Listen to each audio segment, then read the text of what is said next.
kembali di iNewsroom. Saya langsung ke Pak Arianto. Pak Arianto, soal ada atau tidaknya aktor intelektual itu agak sulit dibuktikan, Pak. Tapi yang tadi disoroti oleh Bung Andi adalah perbedaan pernyataan kepolisian dengan fakta yang ada. Bagaimana Anda menanggapi soal itu?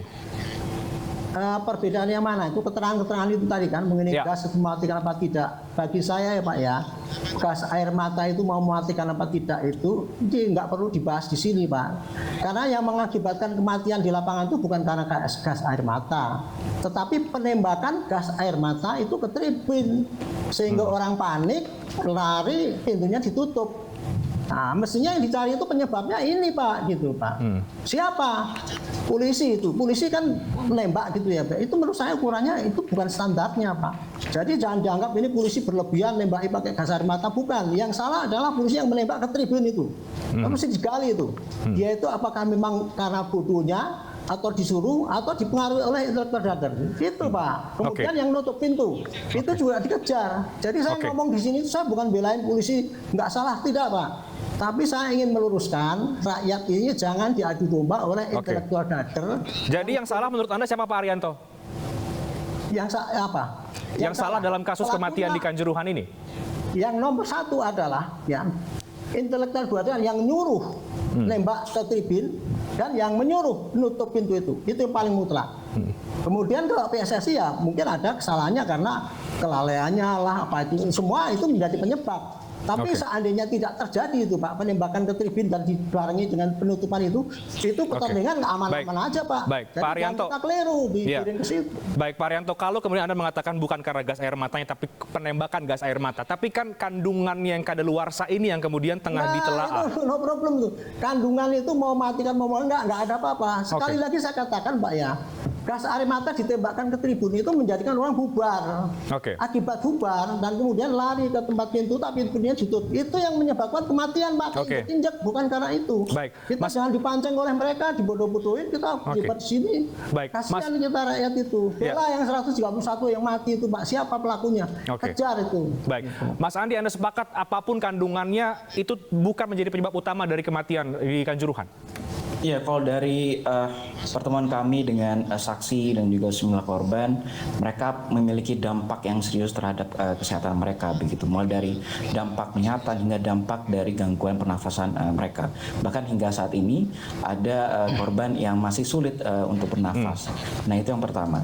Dan yang kedua, saya pikir tindakan polisian atau aparat kepolisian yang mengumumkan bahwa efek gas air mata itu tidak mematikan, saya pikir itu kesimpulan yang terburu-buru begitu. Karena dalam konteks atau situasi saat ini kita memerlukan ada tim yang independen yang melakukan pendalaman berkaitan dengan efek gas air mata itu sendiri. Karena kalau dilihat dari dampak yang terjadi adalah ya justru banyak sekali korban yang mengalami dampak kesehatan yang sangat fatal. Baik. Gitu. Berarti Anda mau mengatakan Pak Arianto terburu-buru kalau menyimpulkan gas air mata itu tidak berbahaya? Iya. Saya berkesimpulan. Saya tidak mengatakan gitu loh ya. Saya tidak ingin mendiskusikan itu karena saya di sini adalah gas air mata itu bukan yang membunuh tapi membuat panik gitu loh. Membuat panik kemudian pintu ditutup, itulah yang injek-injek, itulah yang menjadikan mati gitu. Jadi kita useless kalau kita debat itu mematikan apa tidak gitu. Kan sudah banyak pakar-pakar yang ngomong itu mematikan apa tidak. Tadi saya seharian melihat itu ya. Ahli-ahli itu mengatakan memang itu sangat melukai itu gitu. Bung Andi, tanggapan Anda? Jadi saya nggak mengatakan itu. Gitu.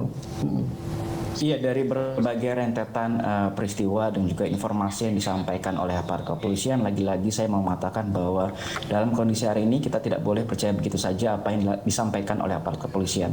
Kita membutuhkan satu kedokteran forensik atau ahli yang dikonsolidasikan untuk melakukan pemeriksaan lebih lanjut secara independen begitu. Karena lagi-lagi beberapa fakta yang disampaikan oleh aparat kepolisian justru bertentangan dengan fakta yang terjadi. Misalkan tadi di awal saya sampaikan bahwa Kapolda menyatakan bahwa pengamanan di area stadion sesuai prosedur, lalu ada penemuan sejumlah minuman botol air keras yang ternyata itu adalah obat untuk hewan ternak. Nah, inilah yang kemudian kita harus buka dan bongkar seluas-luasnya begitu. Jadi saya pikir penting ada salah satu kedokteran forensik dan ahli independen yang berjalan untuk melakukan pendalaman ini lebih lanjut. Oke, Pak Arianto, tidak bisa kemudian menurut Bung Andi kita percaya sepenuhnya dengan apa yang disampaikan oleh pihak kepolisian. Jadi bagaimana menurut Anda ini, Pak?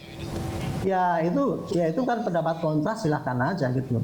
Kalau saya di sini misi saya adalah saya menerangkan pada masyarakat apa yang sebenarnya terjadi gitu ya Pak.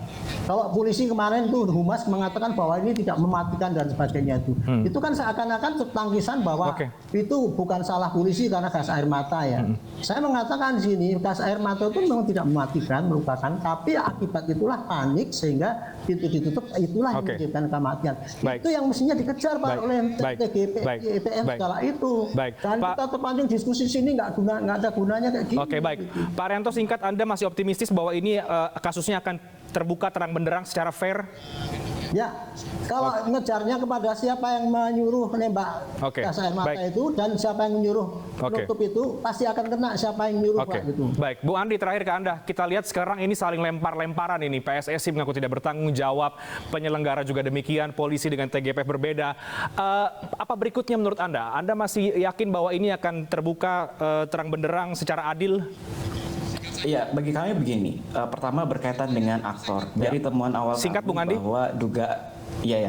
Kalau berkaitan dengan temuan awal kami melihat ini ada dugaan kejahatan yang dilakukan secara sistematis, yang tidak hanya melibatkan pada level aktor lapangan, tapi juga ada level yang lebih tinggi yang seharusnya bertanggung jawab secara hukum. Tidak hanya dalam konteks institusi kepolisian, tapi juga ada institusi TNI yang kami lihat melakukan satu tindak kekerasan terhadap sejumlah supporter.